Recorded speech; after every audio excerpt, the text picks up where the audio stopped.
Welcome to Kids at Midchurch Online. My name is Karen and I am the Kids at Midchurch pastor. Living inside out, that's what it's all about. That means we live our faith in Jesus every single day. I'm so excited that we can be back together. I must say it's been a bit of a while, so I want to say that I hope 2021 has started well for you, and I'm sure we're all feeling a little bit nervous because we don't know what to expect with the COVID pandemic, but I trust that as you watch this, you will feel encouraged that no matter what is happening, Jesus is with you. So today we're going to dive straight into a new series, and the series is all about our faith. And I'm so excited that Bibliosaurus is back with us today, and she is going to tell us today's Bible story. But before we do that, I want you to think, what could today's story be all about? Well, there's a lion, there's a king, there's someone who the king likes very much, and then there's a group of people who don't like the person that the king likes very much. So, shall we sing a song about digging into the Bible to get Bibliosaurus ready to tell us today's story? Let's sing Getting into the Bible.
that God is going to be with us no matter what.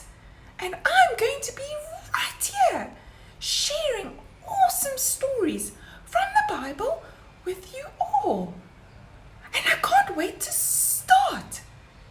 Today, we are going to hear from a king. That's right, a king. His name is Darius. And he is going to tell us all about someone very special in the Bible. This person had such an awesome faith. We're going to hear what he did because of his faith. Let's take a listen to King Darius. It's a hard life being a king.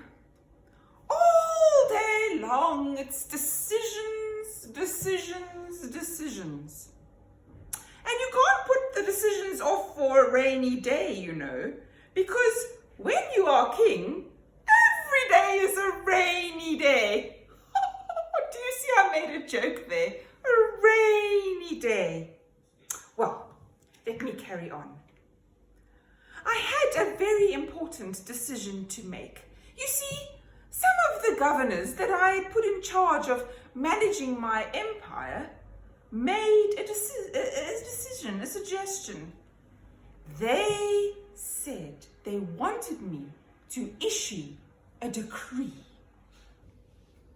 Well, when I got the decree, I must say it looked fine to me. It meant extra work, of course, but I could see the logic behind this decree. You know, you can't have the people thinking that they can have their problems solved by just talking to any God, Dick or Harry. Where would I be? Out of a job, that's where. No. Even so, the punishment for disobeying this decree did seem a bit on the harsh side. Talk about a penalty clause. Clause. I'll make another joke. Anyway, I took my pen and I was about to sign the decree, but then I had another think about it.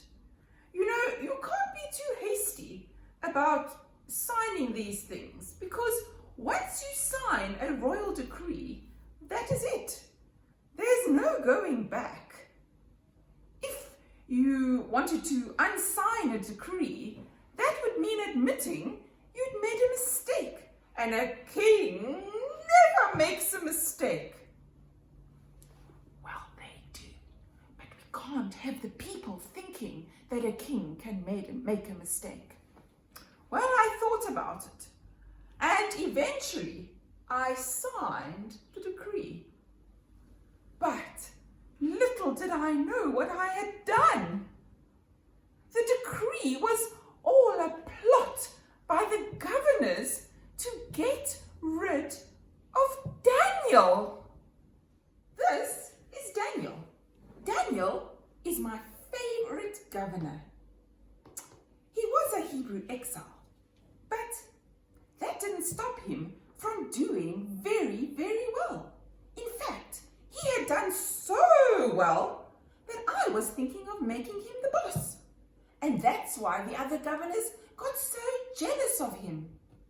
The other thing about Daniel is that he is so very, very honest. So the other governors couldn't catch him out in a lie or cheating. No. Daniel's only fault was that he insisted on praying to the God of the Hebrews 3 times a day, talking to him and telling him his problems. Well, that's why the governors got me to sign that decree, saying that no one was allowed to talk to anyone about their problems but me. Before I knew it, the governors were banging on my door. They had caught Daniel in the act of talking to his God, and they couldn't wait to tell me and remind me of the decree I had signed. Unfortunately, there was nothing I could do. had to issue Daniel's death warrant. I, King Darius, hereby order that Daniel be cast into the lion's pit. P.S. Sorry, Daniel. I fought tooth and nail, but there was nothing I could do. May your God be with you. Well, then I went with Daniel to the pit and watched as they threw him in to the lions. Then I had the guards roll a huge stone in front of the pit, and I put my royal seal on it. Well, then I went back to the palace to go to bed. To bed? Ha! I couldn't sleep. All I could think about what was happening to Daniel in that pit. What was coming off? It was too horrible. I tried counting sheep, but all I could see was lions and what they were doing to Daniel. It was the worst night of my life. Well, eventually it was morning, and I rushed to that pit. Roll the stone away, I said as I arrived at the pit, and the guards did just that. I was very, very, very tense as I looked over the edge of the pit. Morning, said Daniel from the bottom. Well, I was so shocked. I shouted, Daniel, you're all right. You're all left. You're all in one piece. I can't believe it. How did you stop the lions from attacking you? I mean, they're really not little kittens. Well, Daniel said, my God protected me. You know, my God really likes to sink his teeth into difficult problems, and he sent an angel to close the mouth of these vicious lions, so I was safe. Well, I can't tell you guys how happy I was that Daniel was still alive. But the lions were indeed very hungry. So do you know what I did? I got those pesky governors and I fed them to the lions for breakfast. And do you know what else I did? I issued another decree. Because of what Daniel had done, Daniel had not backed down. He had stuck to his faith. He had kept on praying to God, even though he knew the lion's pit was waiting for him. Daniel carried on. I was so moved, I signed another decree. I said that all the people in my land had to fear and revere the God of Daniel. Now that was a decree I was very happy to sign. Wow! What an amazing story. It took a lot for King Darius to admit that he had signed the wrong decree. But wow, Daniel's faith was so brave. Did you see that even though Daniel knew that speaking to God 3 times a day was going to get him thrown into the lion's pit, he did it in any case? That is #brave. Guys, if you want to read more of that story, you can read it in Daniel chapter 6. Wow. It takes a lot of courage to have a faith like Daniel. But do you know what? When we have a faith like Daniel, we can trust that God will be with us no matter what. And in this story, God kept Daniel safe. Why?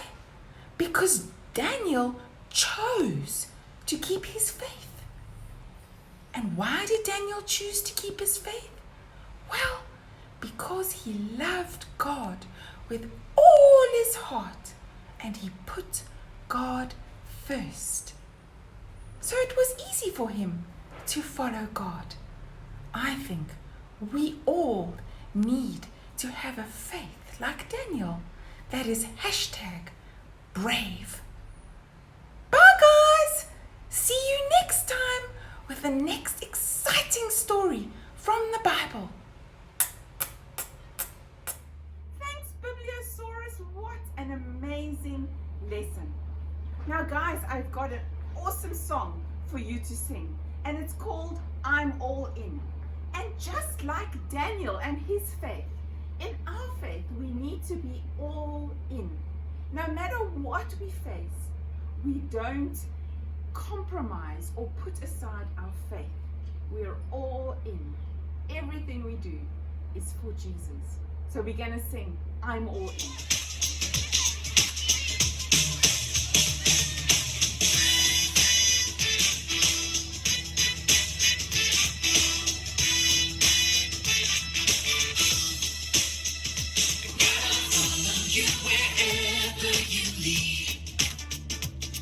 Just tell me where to go, I'm all in.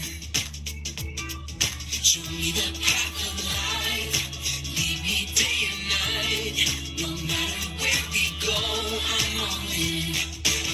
You can tell me to wave my hands up in the air. Shout loud like no one else is there. You can tell me to start up high and twist it down. Here we go now, jump up and spin around.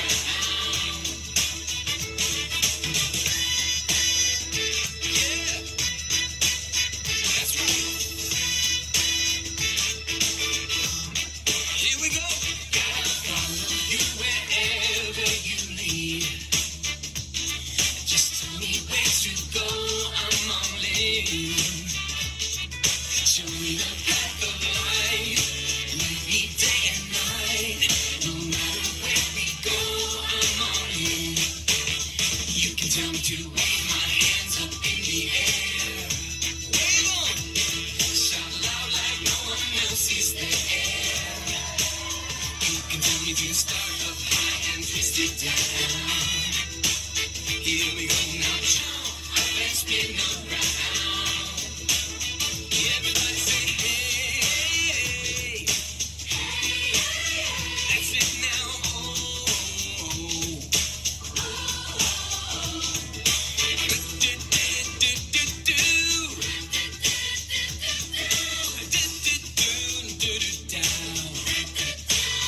You can tell me to wave my hands up in the air. Come on, wave those hands. Shout loud like no one else is there. You can tell me to start up high and twist it down. Here we go now, jump up and spin around.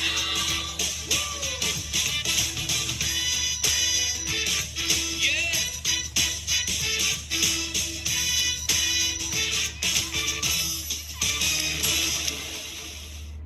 That was an awesome song about how we need to be all in with our faith. I pray that in the week ahead you will be all in. I just realized that I forgot to tell you this series is memory verse. Well, it comes from the book of Hebrews. Hebrews is in the New Testament, and it comes from chapter 11 and verse 1. And it goes like this. Faith is being sure of what we hope for. Faith is being sure of what we cannot see. Faith is being sure of what we hope for. And faith is being sure of what we cannot see. That is an awesome verse from the Bible, especially in times like this when everything is a bit uncertain. Our faith in Jesus is never uncertain. So that's it for today, guys.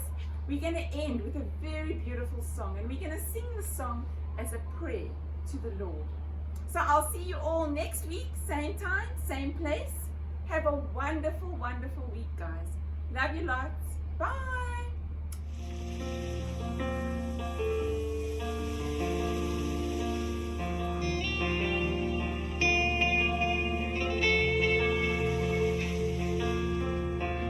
Seems like there's so much to hope for, so many dreams I wish they all could come true. When I think about your ways, Lord, it gives me so much faith in all that you do. Faith to see beyond what I can see. Faith to know that you will do great things. I will trust you, Lord, I'll always believe. As I hold on to my faith, Jesus, you are holding on to me.